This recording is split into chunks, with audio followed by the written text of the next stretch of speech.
Simen Teigre. Yes. From Nice. Lovely to see you. Here we are at the new ISE 2022 in Barcelona, a city I don't recognise, the one I came to so many years ago. Yeah. And here we are at the new show, and here you are. I know. Looking very hip, dandy and dude. Thank you. But it's interesting, your background. I mean, you were in from the early days of Tandberg. Yes. And then Cisco. Yes. And McKinsey, that's an interesting element of your background. And here you are now in your relatively new venture at Neat. I mean, that's quite a journey. I mean, how did it all start?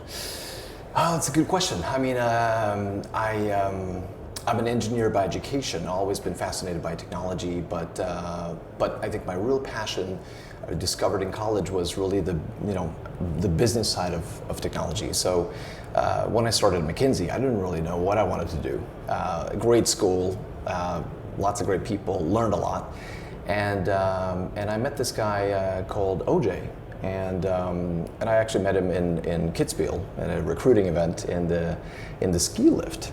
And he gave me some advice. I was a student back then, and he was my connection into Tandberg when I left McKinsey. So I called up OJ and said, hey, he was at Tandberg at the time, and I said, do you have any opportunities? And they said, yeah, we just might. And that's how we ended up at Tandberg. Pretty, accidental in a way. What did you see in you when you were at McKinsey you thought was appropriate at Tandberg? Well, I don't know. I mean, we didn't really know each other. We hadn't worked together,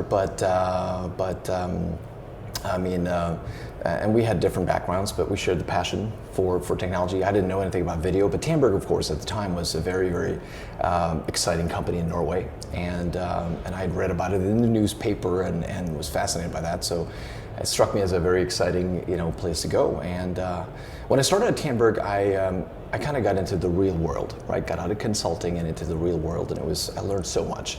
And I was fortunate enough to really have a number of roles across the business. I started out as kind of the right-hand guy to one of the C-levels at the company, a bit of a trainee kind of thing. And he sent me off to the U.S. after about a year. The head of the Americas business back then, Rick Snyder, took me under his wings and coached me and trained me. So I was initially doing a bit of business development. Then I took over finance for the Americas, and I don't really have a finance background, but one of my passions was pricing, and I worked with a team on pricing and margin improvements, that kind of thing. And then an opportunity came up to run operations and logistics at Tandberg. I knew nothing about that, and that was really my first leadership job. And I think it was actually a big advantage for me that I didn't know anything about it, because I had to lead the team. I had to lean on the team and try to figure things out with them. And I think that was definitely an advantage. That took me, later back to Norway. I did pricing for Tandberg globally for a while. Then I moved into product management. And when we were acquired by Cisco, I was heading up product management for the infrastructure part of the Tandberg portfolio. So I was in charge of putting together, with my peer over at Cisco, kind of the combined Tandberg-Cisco portfolio, which was a bit of a challenge. We had been rivals in the market, Tandberg and Cisco, and here we were, putting our great products together. And then I like to say that there was a conspiracy against me, because after heading up product management, putting the roadmap together, I was put in charge of engineering. So the typical product managers try to figure out what to do, and the engineers build it. Well, I couldn't blame anybody, because I put the roadmap together, and now I was heading up the team to deliver on it. I mean, for Cisco to come across you with a McKinsey background, working for a major technology supplier, they love their formality, love their technology, right? Yeah. But suddenly knew the business and had recognized business qualifications. That must have been quite a reassuring influence during the takeover process. Yeah. And made them think seriously about what was going on. Absolutely. I mean, it was really, really interesting. It was, I learned a lot. I also learned that I'm not sure I belong in a big corporate. So I left Cisco after about 2 years, in Cisco, and jumped into nothingness and started Pexip. So that was my first adventure. We absolutely loved Pexip. Yeah. We were so distraught when it was. We thought, I hope these guys succeed. Yeah. I thought it was a great move that when everybody went into there. and projection design and everything else, and we saw the great Scandinavian startups that I thought they would go somewhere, and they produced some really good innovative thinking and great products. So we'd like that sort of thing. Yeah, that was exciting. I mean, it was a great group of people. I mean, at the time, I think a lot of people were looking for new opportunities, right? I mean, that's natural when an acquisition happens. There were a lot of entrepreneurs in Video Valley, as we called it in Norway. So at the time, we had like 8-10 startups, coming out of that whole thing. And Pexip was one of them, and we were able to build a great team, a great product, and I learned so much from that experience. I had some of my best days, some of my worst days, and I grew this appreciation for entrepreneurs, because I was looking around me, driving to work one day, I was looking at all these signs of these companies, and I was thinking, well, all of these companies have started out with a few people that didn't know what they were doing and trying to build their business and survive, and it just gave me a great respect for all the spark, isn't it? Yeah. It's that spark that people sometimes assume disappears when you're part of a big corporate conglomerate. Yeah. And Cisco were always quite good at getting new ideas out, floating them off, so when you become successful, come back to us and we'll buy you back. Yeah. They seem to have these quite unique, even though it's run very much from the top, seem to have this unique approach to technology. However, at the time when they acquired Tandberg, there was a huge period of depression when that happened. I thought, what's going to happen? It's a great company, people love Tandberg. And so with your having gone through all that and seeing Pexip and various other things, good question to ask you is, how do you keep that spark going when you're part of a bigger, very much more corporate concern? Well, I think it is a lot about the people that you work with. I mean, that's how I get my energy, right? And I like to talk about, you need to manage your energy, right? As long as you surround yourself with people that give you energy and that you're working on stuff that's gets you excited, you can work hard. You can spend a lot of energy on it because it's rejuvenating. And so I think that's kind of the trick. Find the people that you enjoy working with, and that's going to get the best out of you. Yeah. So far, so good? So far, so good, yeah. So when we get to NEAT, yes. Where are we going with that, and where we got to? Where are you in the grand plan? Well, I think that NEAT was interesting because Where did the name come from? That's a good. It came through a brainstorming that we had with the founding engineers, and we had a bunch of different names. We initially wanted to get a .com, right, because that's kind of but all of the short names with .com were taken, so we actually initially called ourselves Neat Frame. And when we started out with, Zoom, and built our first product for Zoom, the Neat Bar, and Eric and Janine over at Zoom, they thought Neat Frame was a little bit too long. It needed to be shorter, simpler. So we're like, well, let's just slash the frame then and call ourselves Neat.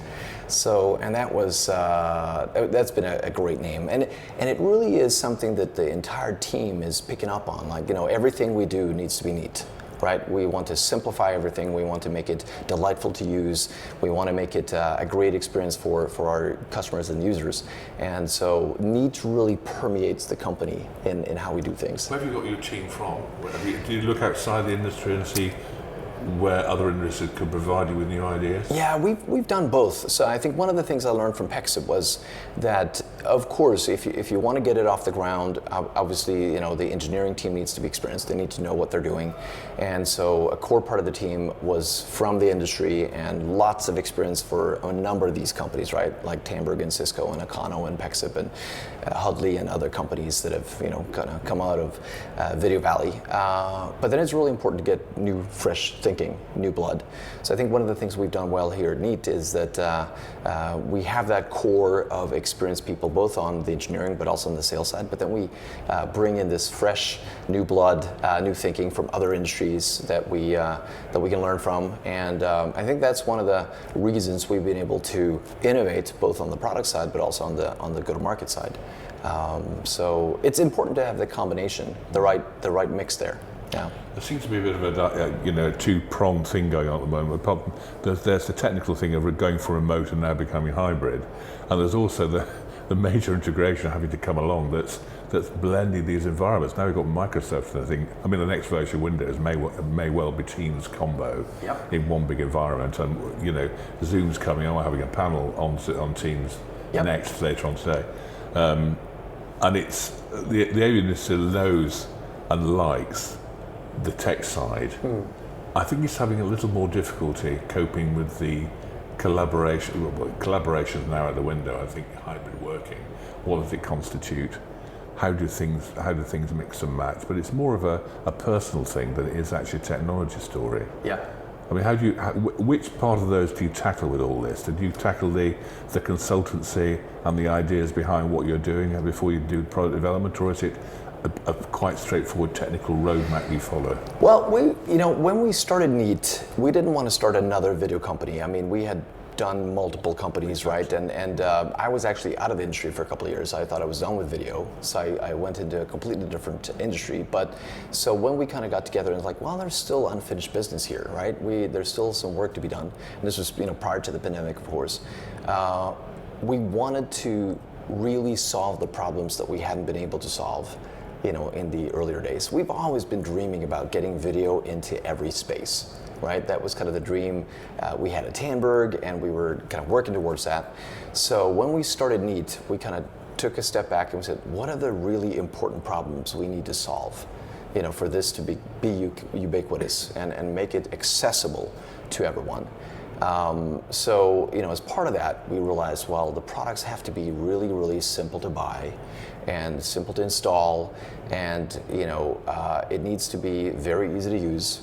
And all of these things have been talked about in the industry for a long time. It is, right? So, but starting from scratch with this amazing team who'd made a lot of the mistakes in the past, right? We could really kind of rethink some of these basic things, and we really want to. I mean, part of the team that works at Neat now designed the telepresence systems back in 2009, right? So we have like 5-6 of the core engineers that built the T3 telepresence system back at Tandberg are on the Neat team now. And obviously there are very few experiences that are better than that telepresence experience. The problem though was that was very expensive, very complicated, room install, and very prescriptive. I mean, you had to sit in a certain place and you had to work in it, and you couldn't really call anybody at the time. It was very, we had on-premise, infrastructure at the time. So, but we've taken a lot of inspiration from that and said, how can we take that wonderful experience of feeling like you're together, even if you're not, and make it more flexible, right? So you can sit anywhere you want. Make the system so easy, you can put it in any space you want, and really allow people to kind of combine the best of both worlds, right? And make it more accessible so anybody can get this experience. And that's been a lot of the inspiration for Neat, making it affordable, accessible, simple, so people can put it in any space. And that was kind of the perfect angle, I think, when the pandemic hit and people started thinking about, well, how do we go about this? Coming back to the office and hybrid, and customers starting to think, well, we need video in every space, and it's not only you're not talking about rooms anymore. It's more than rooms. It's any space, because people want video in open spaces. They want collaboration spaces. They want kitchen areas, lounge areas. Offices need to be attractive now for people to come back, but they need to be video enabled. So, well, presumably the space needs to be flexible to change as you do. Yes. And I think people are quite static in their thinking, aren't they? They have a boardroom, a meeting room, a this, a that. And actually, all those years ago, I talked to Mayor, from Mayor Saris. I said, well, I follow the V sign, the V sign of audio, the AV, as an audio person. He said, but I said, well, how do you decide what technology is? He said, well, I just start with a blank room. The first question is always, what do you want to use it for? Yeah. And then think about how you want to populate it to create what you need in that room. Yes. That's years ago. Yeah. And it's taken us years to even get that way, because the industry is hampered by existing technology, can't change very easily. Sure, and it's always a balance. I think the thing you can do, of course, when you're in a new company, you have the luxury of stepping back and rethinking things, because initially you don't have any customers and you don't have any products. You can really start with a blank sheet of paper, but it's an interesting challenge to kind of balance the existing needs, how customers have always done it, with kind of the future of how maybe you should be doing things. But we see ourselves as, our responsibility in the industry is to kind of show the way a little bit and challenge our customers as well to be rethinking things a little bit. And I think one great example is, one of our innovations that we call Neat Symmetry, which is basically a smart camera that finds people in a room and crops them out and brings them forward, right? So you can actually see people.